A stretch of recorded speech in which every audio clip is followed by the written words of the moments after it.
We're going to start in 2 minutes, so please take your seats. Thank you very much.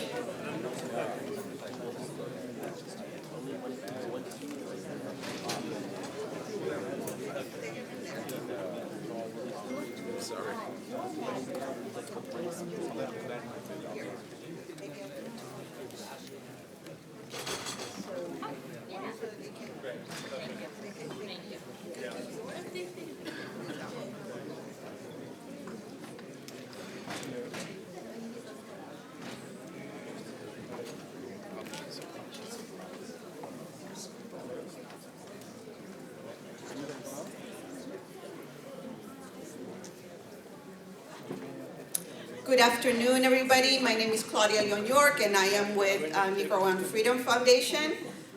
Welcome to our final panel today. In this panel, we will be discussing when freedom of religion and belief red flags become normalized. Our moderator today is Benedict Rogers. He will be presenting the rest of the panel. Thank you very much, and I hope you enjoy this panel. Well, thank you so much. Good afternoon, ladies and gentlemen. It's a privilege to be joined by this really distinguished and courageous panel, all of whom actually I have known for some time.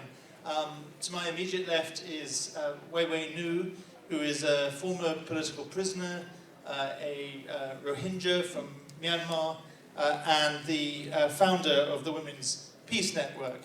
Next to Wei Wei is Dr. Ewelina Ochab, who is an international lawyer specializing in freedom of religion or belief and also mass atrocities and accountability. Cynthia Sun, who's a senior researcher at the Falun Dafa Information Center. And last but by no means least, Abdul Hakim Idris, who is a Uyghur activist and the executive director of the Center for Uyghur Studies. So we have a range of issues to explore in very limited time. And I wanted to start off by asking, and we can go down the line in the order in which you're seated, could you each describe the current situation for your religious community, or indeed the communities that you're working with, in the context of red flags and of conflict and instability that you're facing? So, Wei Wei, do you want to go first? Sure, thank you, Ben. It's an honor to be here, and thank you for inviting me for this panel. Burma, Myanmar, is a perfect example of what happened when red flags are normalized. And today we're seeing live stream violence, atrocities, genocide. Because we have normalized these red flags for decades. The Burmese military has been committing widespread atrocities against the ethnic and religious minorities for decades. Yesterday, November 1st, marked 5 years of military coup, which military, non-stop, consistently brutalizing entire populations, committing mass atrocity crimes, and bombing and killing religious minorities, airstrikes on the mosques, churches, monasteries, and other religious facilities. Now, my community, Rohingya, fall at the bottom of these atrocities. We have just completed a merits hearing of the genocide case before the International Court of Justice, where all of these red flags were discussed, how institutionalized policies of discriminations, directives, and practices have gone too far that resulted in genocide against my community. As I speak today, my community is living under apartheid-like conditions, most of us. And many who are living under the ethnic armed organizations, they continue to suffer from these religious persecutions because once the systems is instilled into the heart and mind of the people through the otherization, through the dehumanizations, as the previous panelists discussed. It's become entrenched into the mindset of the even public. It's no longer become just the state actors or just the government, but other people adopt this mindset against these particular minority groups, or they pit us against each other, and it's actually work. Now we are seeing replications of these violence, atrocities, or persecutions against the Rohingya populations in Rakhine State, not only by the military actors, but also by the ethnic arms organizations. Those whoever came into power, now they started to treat these people in the same way that they have been internalized or normalized, and that's what happened. And that is why I think when we talk about red flags and normalization, it is extremely important that we identify them, tackle them, take the responsibility early on. If not, we're gonna witness live stream genocide as we are witnessing in Burma, Myanmar today. And repetitions of atrocities, similar atrocities against the other ethnic minorities and religious minorities. In the case of Burma, many Chin group peoples are facing similar persecutions, and Kachin people and many other Christian minorities are facing similar atrocities. Yesterday, our friends from Chin community issued a report on the persecutions of the severe persecutions of the Christian minorities in Burma. So please go online and look up for that too. Thank you. Thank you very much. Ewelina. Thank you very much. And it's always difficult to follow Wow Ainoshi has such a compelling story to tell. And I've been working with a number of different communities from all over the world, but I wanted to tell you one story, and this is the story of the Yazidis. And I brought with me a toy which you will find just outside this room, which is made by survivors of the Yazidi genocide, or one of the Yazidi genocides. And it is made by survivors of the latest genocide against the Yazidis from around 2014, which is still ongoing to this day. And the reason I mention it's one of the many genocides that the community has been subjected to is that if you ask the community, they will tell you about at least 80 different genocides over centuries that the community has been subjected to again and again and again. And there will be further genocides, unfortunately, because we don't learn anything from the past. And there are a few things that I wanted to raise, and especially as I've been working on this situation for the last 10 years and engaging with the UK government and other governments as well, with UN bodies. And a question that very often I've been asked is that, I've been told the response is that we could not know about this kind of atrocities being committed against the community. But then there were so many early warning signs and risk factors that were just missed. And just in the case of the UK government, I remember finding a document from the Home Office from 2011, so we are talking at least 3 years before the horrific atrocities against the Yazidis. And this document said that there was a wave of atrocities against the community. The Yazidis were called devil worshippers, infidels. And somehow those early warning signs were ignored, they were missed. But these were the early warning signs that this kind of dehumanization of the community. And again, if somebody with the expertise in analyzing early warning signs saw this kind of reports, they would immediately identify them as early warning signs of future atrocity crimes. But this all was missed. But this is all on the record. There is a document from the UK government from 2011, and again, it should have been action. It should have been responded to, but it was not. And I will just mention to you a little bit about the current situation, because of course we are not hearing about the situation of the Yazidis right now, but you should know that thousands of the Yazidis still live in camps. They are not able to return to Sinjar. Sinjar is not a place where you can just move back to. Some families have been returning, but it is a very difficult situation there. and indeed, especially the security situation is very, very difficult. So you would not want to bring or to take your family back to Sinjar, because there is currently no future there, and it requires a lot of investment into security, infrastructure, and all other infrastructure that is currently missing. But there is yet another issue, and the issue is of impunity for past atrocity crimes. And we've seen it again and again and again. And impunity for past atrocity crimes is an early warning sign. It is an early warning sign, including in the UN framework for analysis of atrocity crimes. But again, too often we ignore it, because impunity for atrocity crimes is the norm. Justice is an exception.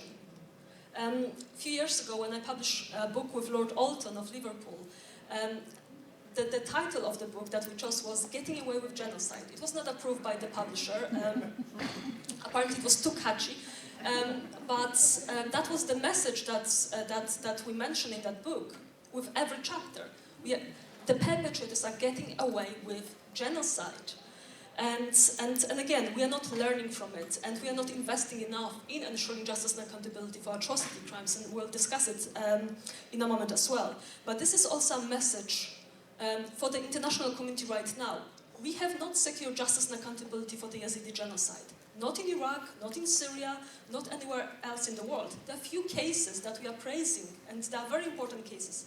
For example, from German courts, from Dutch courts, from Swedish courts, but there are just few cases out of thousands of perpetrators. So this is not enough to shift the balance. This is not enough to stop the vicious circle of atrocity crimes. And we need to address it now, because the future of the Yazidi community depends on it as well.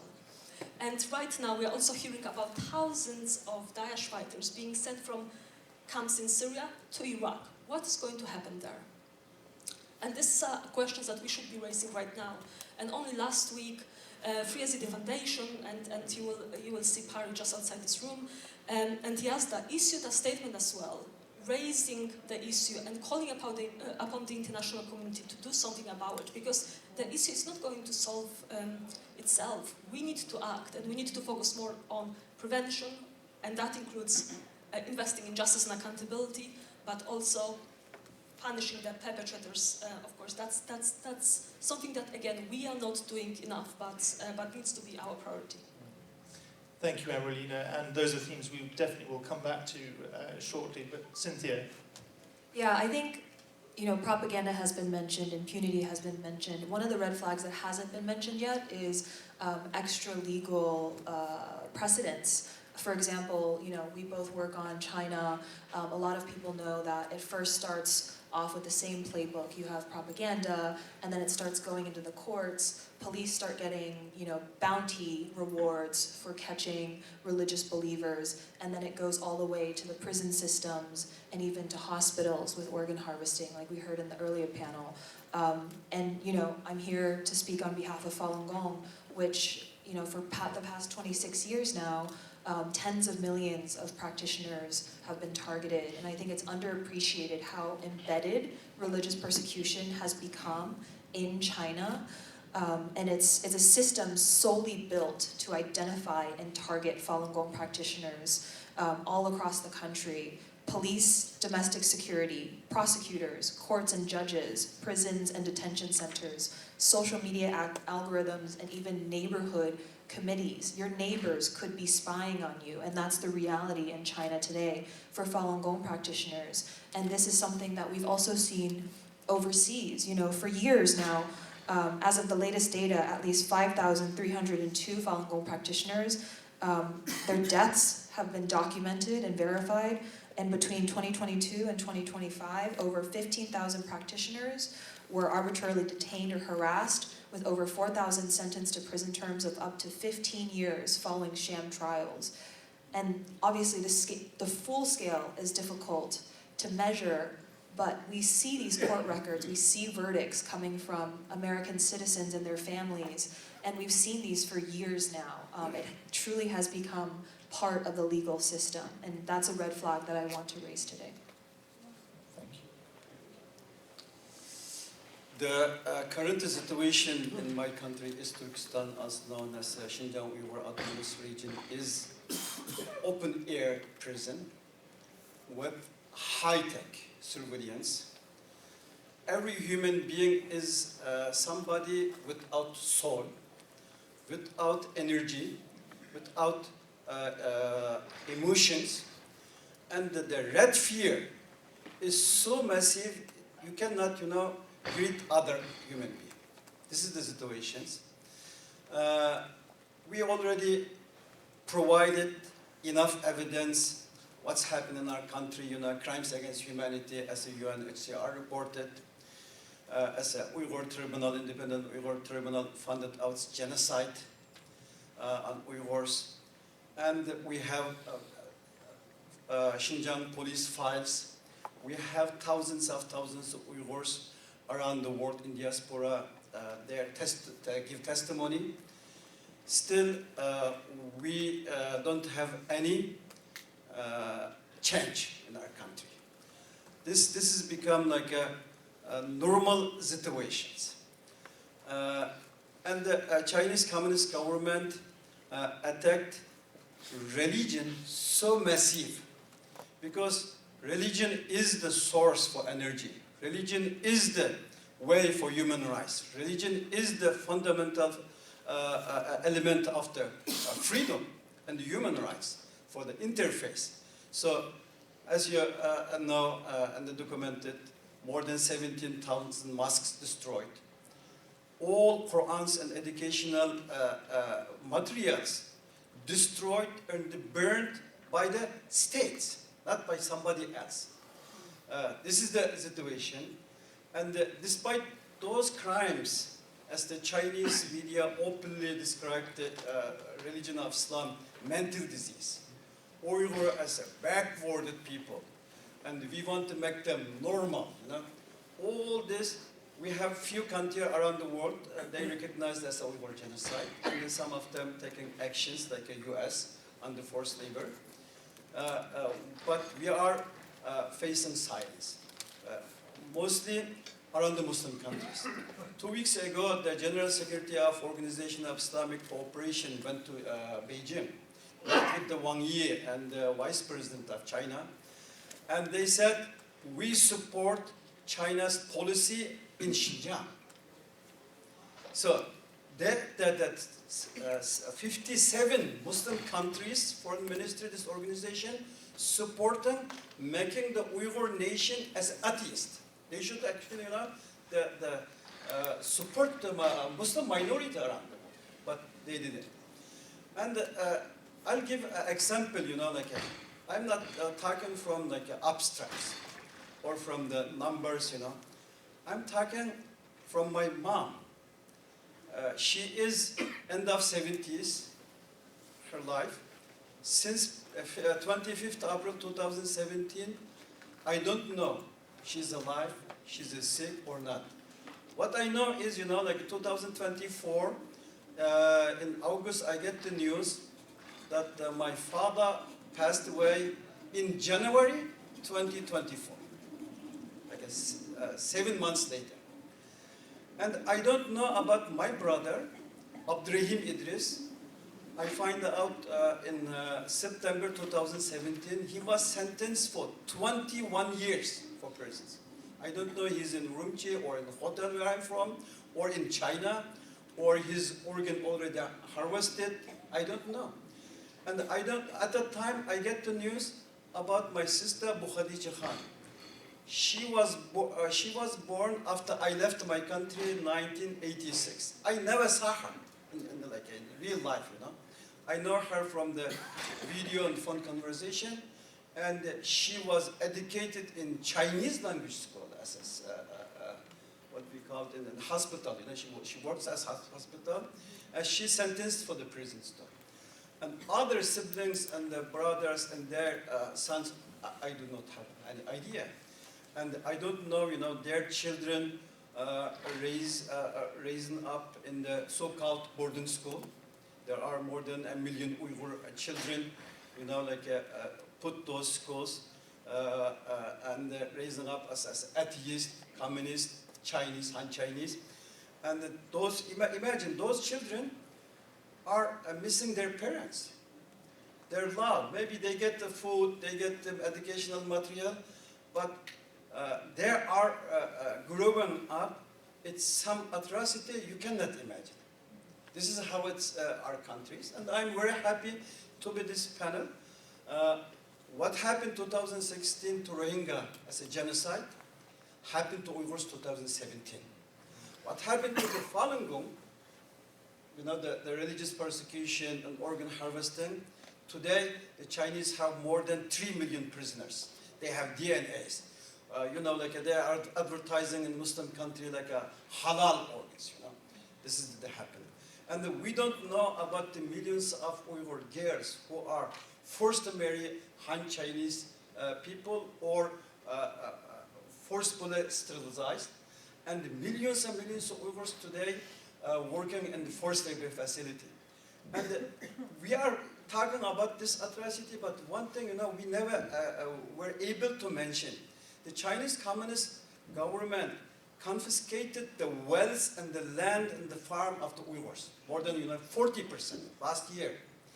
And then they put them to work in own company or own hotel or own farmland as a slave, forced labor. This is the situation. And last year, Chinese own statistic said 3.3 million workforce in Xinjiang, they say Xinjiang, was able to transfer for the workplace, so-called industrial park. This is the situation in our country, what's happening today. Thank you. Thank you so much. Before I open it up to questions, I just want to ask one other brief question to each of the panelists. All of you, the common theme throughout this discussion is genocide, crimes against humanity. The Uyghurs genocide has been recognized, as you've said, by a number of governments and parliaments and by the Uyghur Tribunal. The Rohingya genocide, there's a case at the International Court of Justice right now brought by the Gambia.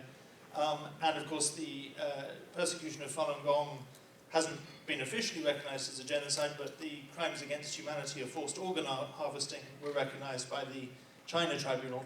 I wonder if each of you, just as briefly as possible, because it's a complex subject, could just say something about what can be done to both prevent future genocides, but also punish and hold accountable and bring justice for these genocides that have been perpetrated. And maybe we could just go back down the line. This is so important question, you know. Imagine when the genocide, as I said, began in the Rohingya, and the boarding school and the cultural genocide began in Tibet, then came to us, and then so-called Chinese police station, you know, like a paramilitarized police station they practice in our country in Turkestan today. You will find that everywhere in near China, in every village. And what will happen if they done with Uyghurs? What will happen if they done with Tibets? And is stay there, or you know, they can transfer the surveillance, the technology, the experience, how they did this genocide, the experience, how they were able to cover this genocide worldwide with no consequence. For today, for China, there is no consequence. You know, even I see around the world, you know, academia, Muslim community, even in the diaspora here in the US, business, Hollywoods, even you know our social media in X on Meta censored. Everybody like censoring themselves.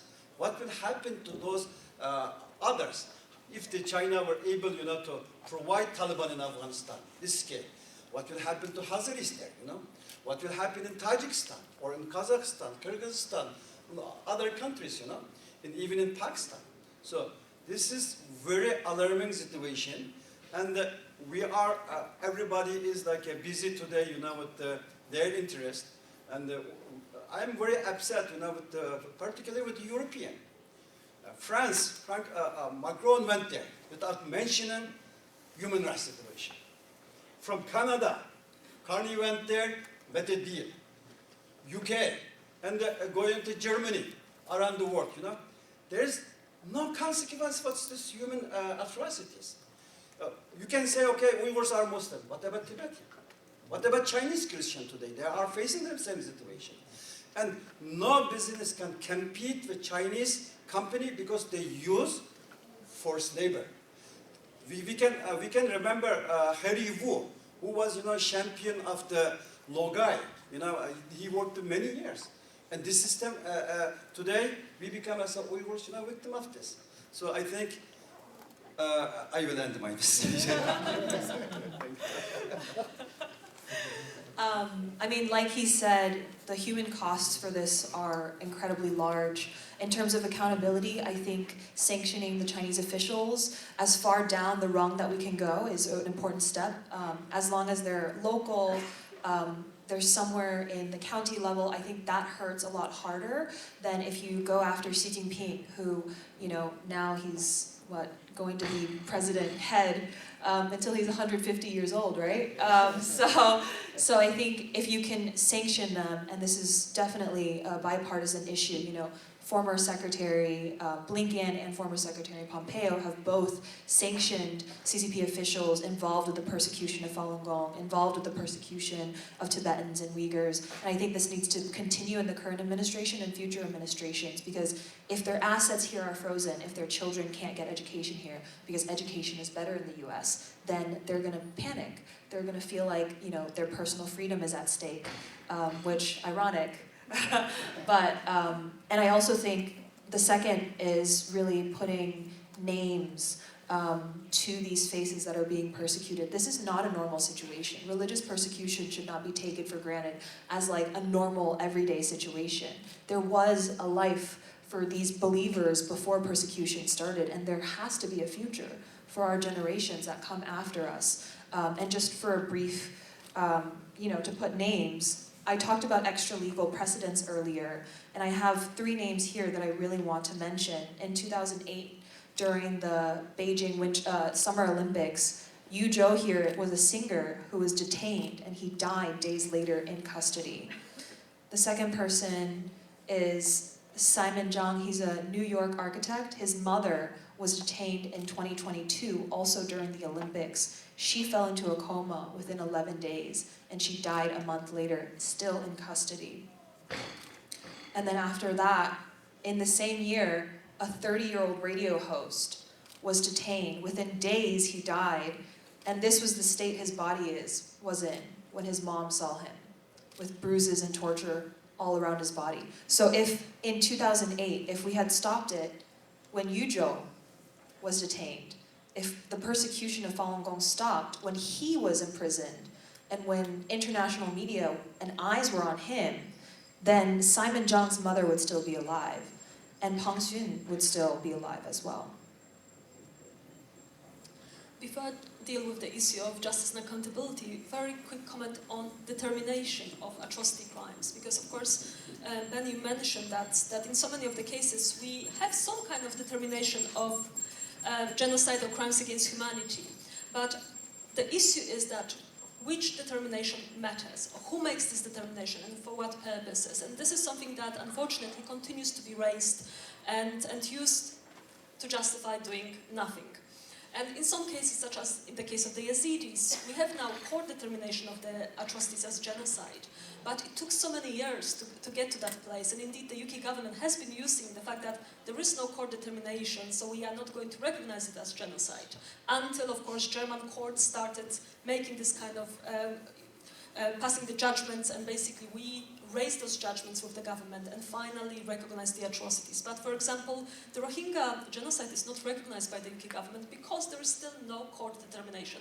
There will be, most likely, the International Court of Justice and also Argentinian courts. This may follow, but nonetheless it takes ages for this kind of determination. Does it mean we shouldn't be doing anything until we have this determination? It's definitely contrary to our duty to prevent genocide. In terms of determination of genocide atrocity crimes, the US has been doing incredible work on this for a very long time, until last year. And State Department used to do this analysis of atrocity crimes and making the determination of genocide, and normally also introducing actions that to address this kind of situations. And we've had, I think the last determination was in relation to the situation in Darfur, Sudan, and was followed also by several sanctions imposed against some of the alleged perpetrators, which was such an important piece of work. And I do hope that if State Department is listening right now, this will come back, because we do need it, and it also encourages other states to look into the issue, even though other states and other countries are not doing this kind of important work. And every country should be doing this kind of analysis themselves. This should have mechanisms that would enable